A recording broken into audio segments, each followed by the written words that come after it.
All right, good evening. Welcome to the program. You're listening to the Soapbox here on 90.9, 104.1 WMPG, Southern Maine's community radio station from the University of Southern Maine. My name is Eric Poulin. Thank you for joining me this evening. Feel free to check out the Soapbox. There's all kinds of cool links to previous episodes and interviews on Facebook at facebook.com/thesoapboxportland. And please join the conversation this evening, 780-4909. Actually, I'm not sure if that's possible. Is that possible? It is possible. Okay, yeah. We're doing a phone interview tonight, so I had to check with Ed there to see if it was possible. So thank you for joining me this evening. I think it'll be an interesting discussion. My guest tonight is Stephanie McMillan, and she is a cartoonist and the author of 6 books, including comics journalism and graphic novels.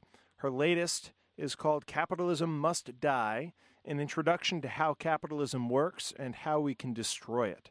She is also a longtime organizer for Revolution and a member of the anti-capitalist, anti-imperialist group One Struggle. Welcome to the program this evening, Stephanie. So, Stephanie, I mentioned your latest book, Capitalism Must Die, and you describe it as an introduction to how capitalism works and how we can destroy it. So I kind of want to jump right in and ask you, why does capitalism need to be destroyed? Well, capitalism, I think our most urgent problem with it is that it's destroying the planet that we're living on and making it impossible for most life to exist pretty soon, I think. And the reason it does this is because it has a growth imperative, a mechanism that's built into it that it can't function economically without continuous growth. And it's not based on human needs or the needs of our planet, but it's based purely on making profit and accumulating wealth for a very few people. So it's not serving us. We can produce what we need in other ways, in ways that are for human needs rather than for the enrichment of a few. And I think capitalism it's an extremely exploitative, destructive force that causes misery, war, oppression, starvation all over the world, and it has done so from the very beginning. It's based on genocide and slavery and land theft. And it really has no reason. We have no reason to try to preserve it. And so let's maybe just back up a moment. So what is your sort of working definition of capitalism? What is capitalism to you? Capitalism is production that is based on the exploitation of labor.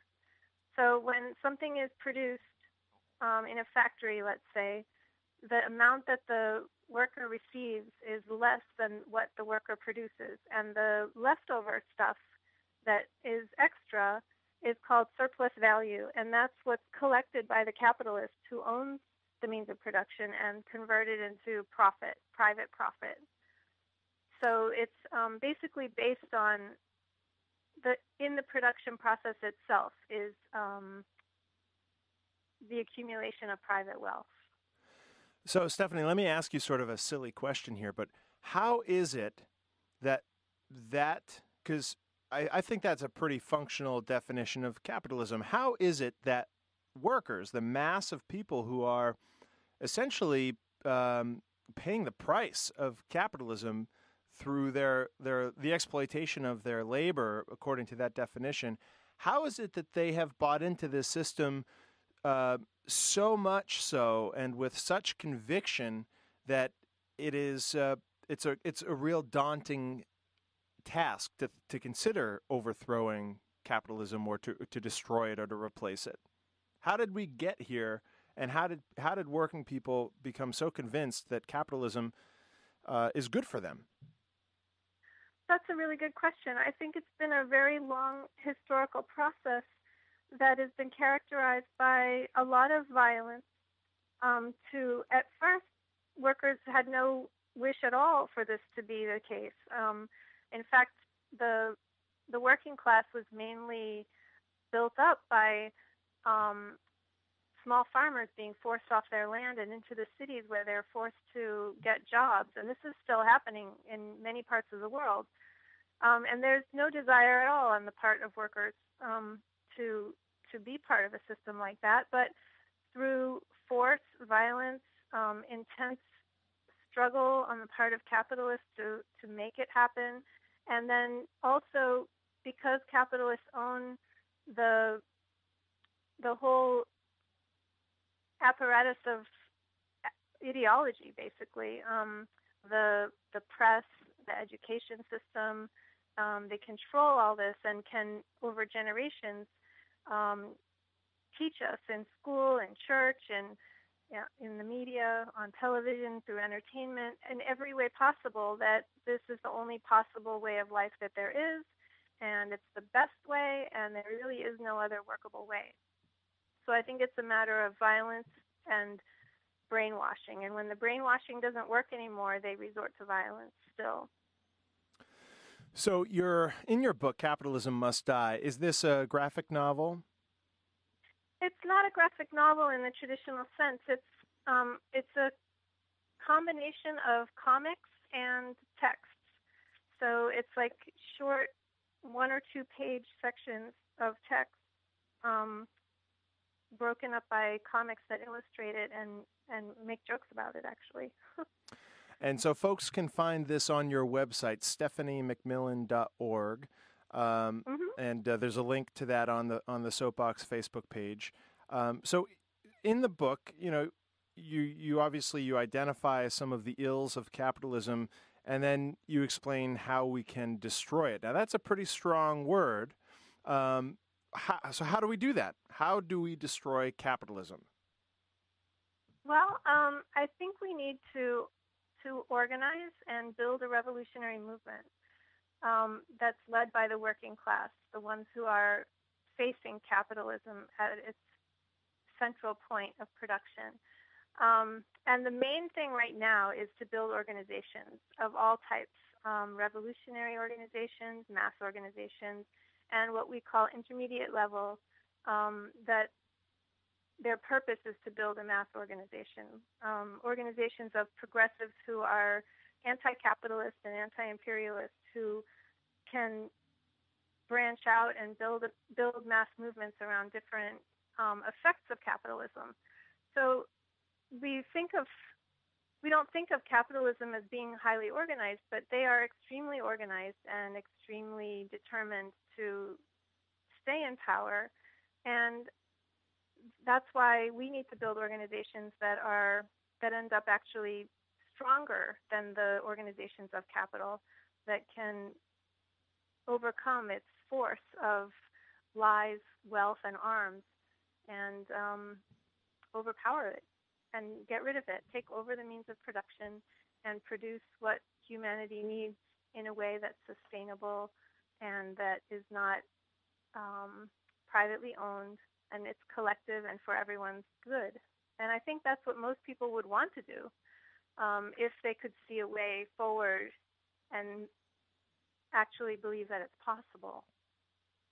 So what do you see as the replacement for capitalism? Do you have another ism to replace it with, or do you see it in a different light? I mean, it sounds like in some ways, we're talking about Marxism, which is the most prominent form of criticism of capitalism. Marxism, of course, gives rise to communism. Are you talking about turning America into a communist state or some sort of socialist state? What is the replacement? Well, I think if we define communism in a kind of loose way as a classless society, then I am definitely a communist. But I think that we can't get too far into the details of what a future society will look like for 2 reasons. One is that we don't know what our conditions will be that we're going to be dealing with when we have the actual possibility for building something new. And the second reason is that the majority of people right now are not involved in that movement. And when they do become involved in that movement, they need to be the ones who decide what the new society should be, how it should be run. And if we try to impose something before that is the case, then it's not really very democratic, and it can't possibly become democratic. So if what we want is something without classes and without oppression, it has to be built in the moment by the people themselves. So, I guess, well, before I move to my next question, just a reminder, you're listening to Stephanie McMillan on the Soapbox here on WMPG, Southern Maine's community radio station. Really the only place on your radio dial you'll hear a conversation like this. Please join in. This is your Soapbox as well, 780-4909, and you can either pass a question along to Ed, and he'll bring it to us on the air, or you'll come on the air. So, Stephanie, just to follow up, how do we go about, this is a big question, a tough question, how do we go about engaging people, the masses, the working people who are otherwise too exhausted and consumed by the machinery of capitalism to even pay attention, let alone get involved in some sort of meaningful way to change the system? Do you have any ideas as to how we can go about doing that? Well, you're right in that it's a huge challenge, I think. It's very difficult. People often talk about how they would like to be more involved, but they're just too, as you say, just consumed by the needs of daily life, and how people are just forced to scramble to even survive and feed their families. But I think there are many ways that we need to do that and are able to do that. And one is through our own independent media, like your radio show. I think what you're doing is a very positive way of reaching people through different forms. The reason I chose cartoons as one of the main forms that I work in is because I think it's very accessible to people. They're kind of attractive, and they're kind of a cute, colorful thing that draw people's attention, and they express ideas in a very concentrated way. And I think we need to find a lot of forms and methods to reach people in ways that are accessible and not too academic or too hard to grasp. And another thing we really need to be doing is being out among people, talking, leafleting. Anytime we meet somebody, we should try to figure out, is there a way that person might work with us or contribute to the struggle, and even if in a very limited way, or not all the time, but just sometimes. A lot of times that's what happens, is people are free for very brief times during a week, but when they are free, they may be inspired to use that time for the struggle. And people need to be creative in ways that they can contribute to that. Okay, Stephanie, we've got a caller on the line. Will from Portland, you're on the air. Why don't you go ahead and ask your question? Hi. Look, the question is why you frame it in confrontational movement terms when the objective is personal liberation. Finally, you were talking about the behavior of individuals and the quality of life of individuals. Why can't you simply walk away? Why can't you assume a non-confrontational perspective and realize no one has a gun to your head? No one forces you to shop at Walmart or do any of the things that you don't want to do. And if you simply stopped doing it, or you and a group of friends or a family or a small collection of families, it seems to me you have the power already to become anything you want to be by simply abstaining, walking away, and not empowering the very forces you're trying to overthrow by acknowledging that they, the power over you, and have taken away your ability to create your own existence. Okay, Will, I think that's a fantastic question. Unfortunately, your phone is sort of cutting in and out, so we're going to have to let you go. But let's put that question to Stephanie. Were you able to hear the majority of the question, Stephanie? I think I heard enough to understand what he was getting at. He's asking why we don't just walk away from capitalism and instead of having to confront it. And it is a question that a lot of people have, and I think it's an attractive option for a lot of people, but it doesn't work. The problem is is that capitalism will hunt you down and get you no matter where you are if it wants what you have. There are remote tribal people in faraway places who have never been in contact with others for their whole existence, but capitalism is coming after their land, and they want to drill for oil or get resources or do whatever they want to do, and they're going to, and they have committed genocide on whole continents in order to do that. So there's really no escape. And also global warming, there's no escape from that. You can't just walk away from that. You have to confront the system that's causing that, or it will continue to go in that direction. It's a giant economic machine that's steamrolling all over anything that's left of the natural world, including our own lives. And there really is no other way. There's no way to walk away from it. We do have to confront it. It won't stop if we ask them politely. It won't stop if we vote against them. There is no way to vote against it. It won't stop if we collect a lot of signatures on petitions, and it really won't stop if we, decide to go live on a remote commune or something. It's still going to be killing and maiming the majority of people in the world, and it's still going to be existing on the exploitation of the majority of people in the world. And a few of us who may be able to temporarily walk away from it is not going to stop that. And we have a responsibility not just to live as individuals and try to find our own peace, but to act in the world in such a way that doesn't allow this kind of evil to exist. So I think Will puts his finger on something, Stephanie, that I think a lot of people might feel in their way. I think explicit talk, for whatever reason, for right or wrong, explicit talk about sort of class struggle and terminology like confrontation and revolution, I think it alienates some people and makes them somewhat uncomfortable. Maybe that's some of the intent. I'm not sure, but I wonder what you think about this. Recently, we had Dr. Richard Wolff here on campus at USM, and I was fortunate enough to be able to interview him for the Soapbox.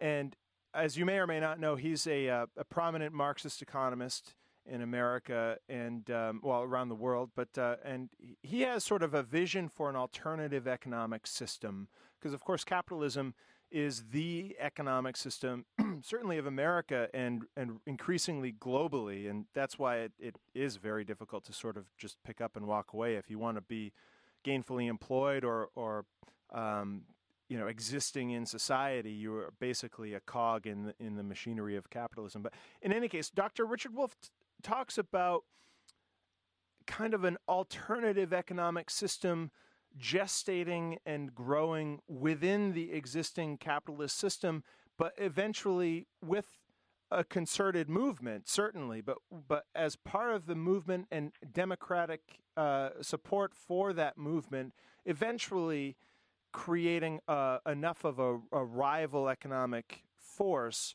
to persuade people, okay, this can work for us in a different way. I wonder if you see that as confrontation, or if it's a slightly different version of what you're talking about. What do you think about that, Stephanie? Well, insofar as I'm familiar with his work, I think he talks about building democracy in the workplace, right? Yes. Yep. Yeah. And I think it's always good for people who are working to organize themselves. But I don't think that that's going to get rid of capitalism, frankly. I think it's certainly a good thing to try to do, and to build workers' power and to try to build new economic forms within the existing system. But I think in order to really get rid of the existing system, there will be a confrontation, because even you could have the most democratic workplace in the world, and it's still operating within a global economy that requires competition. We saw recently with Mondragon, the workers' co-op that has like worldwide branches. A big part of it just went bankrupt because they were unable to compete with industries that were willing to exploit their workers. And even before they went bankrupt, they actually felt the necessity of going outside their own factories and hiring cheaper labor from factories that were completely, sweatshops, basically. So if we're operating in a global economy, competition will always drive exploitation to increase. And even a democratic workplace that's internally democratic can't deal with that external reality that it's operating within. And in terms of confrontation and revolution, I think capitalists have shown that they are willing to do anything to keep hold of their power.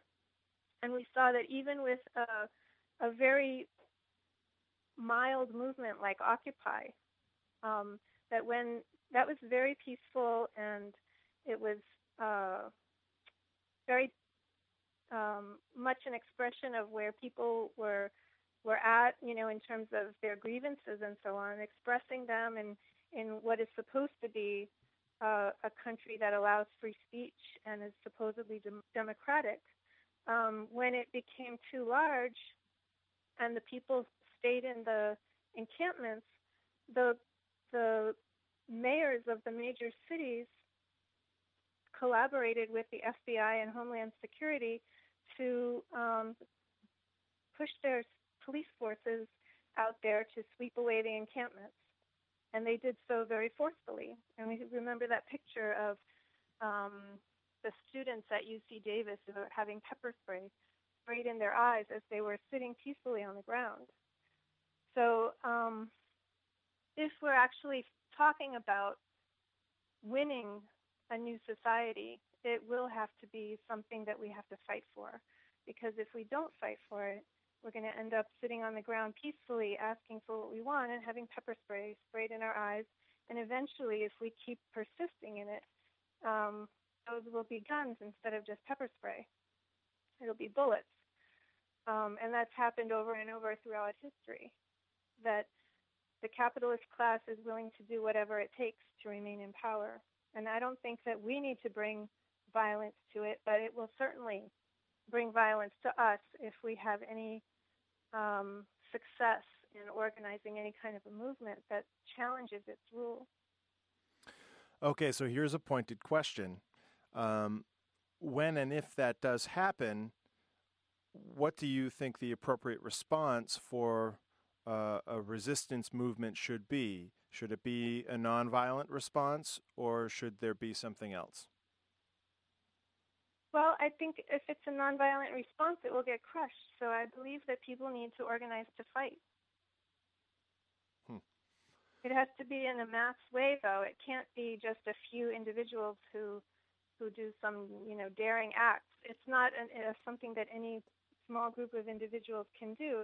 It has to be a class-based movement, and of a whole class that is conscious and ready and prepared to fight for its interests. And that requires a lot of work before that's able to happen. A lot of educational work, a lot of organizing work. But eventually, I think things will reach that point. See, I wonder if, the wills of the world, and a lot of other people, myself very much included, are uncomfortable at the thought of any sort of violent revolt. And it seems to me that any sort of legitimate and effective movement that pulls together these forces in society are going to need to rely on and draw in people such as Will, myself, or maybe even, some people on the existing political spectrum, a little bit more towards the right, but who are reasonable, thoughtful, critical people. And so I wonder, how do you see pulling those people into a movement if some of the language that you're using right now is off-putting or potentially alienating to the people who you need to draw into it? Well, I definitely agree that nobody likes violence except a psychopath, and nobody wants it to happen. I think that this system itself is incredibly violent, and part of the reason that we need to be confrontational with it and challenge its existence is because of its violence, and we don't want to live this way. And I think that there are plenty of things that people can do who don't believe that revolution is necessary, who believe there are other ways, can still do to contribute to the struggle for a better world.